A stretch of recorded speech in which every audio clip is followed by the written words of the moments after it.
ก้าวขานมานานตั้งหลาย10 ปีเสียงฮอนดินดอนแห่งนี้อุดมดีสุดทันละนาพระธาตุเสียงลมงามสมดังคำลือสาธาตุเก่าเข้าศาสนาวัดว่าหุ่งเรืองเรืองงามน้ำหนึ่งเอ๋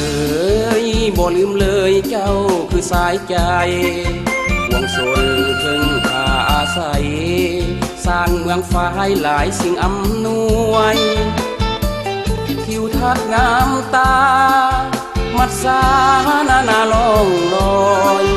ยามแรงตาวินลับดอยเสียงโวยสอจอยดังมาสูงส่งโคดโค้งแวดวงตัวเมืองสามเศร้าจอมพลลีเลืองหักษาเมืองไว้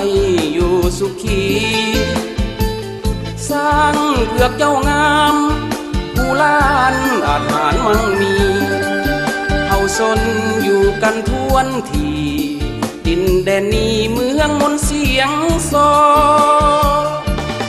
งามเหลือเกินเพลิดเพลินกับขานางนอนเสียงนกขันผวนซอนขานางนอนผูกมัดฝังใจทำขิงมิงควันทำโป่งคำตาดแลเย็นใสทำธนีทำฟอมงามหลายขอฝังใจเมืองเสียงหอน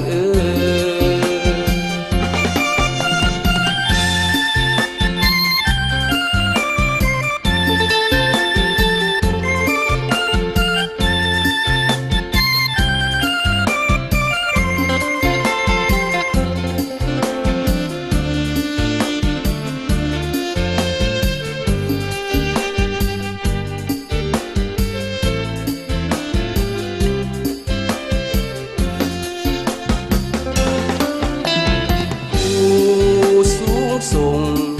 โคดโค้งแวดวงตัวเมืองสามเศร้าจอมพลลีเลืองหักษาเมืองไว้อยู่สุขีสร้างเกือกเจ้างามผู้ล้านอาถรรพ์มั่งมีเฮาสนอยู่กันทวนที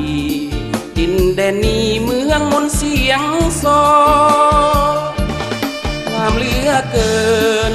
เพลิดเพลินกับขานางนอนเสียงนกขันผวนซอนขานางนอนผูกมัดฝังใจทำขิงมิงควันทำโป่งคำตาดแลเย็นใสทำธนีทำฟอมงามหลายขอฝังใจเมืองเสียงหอน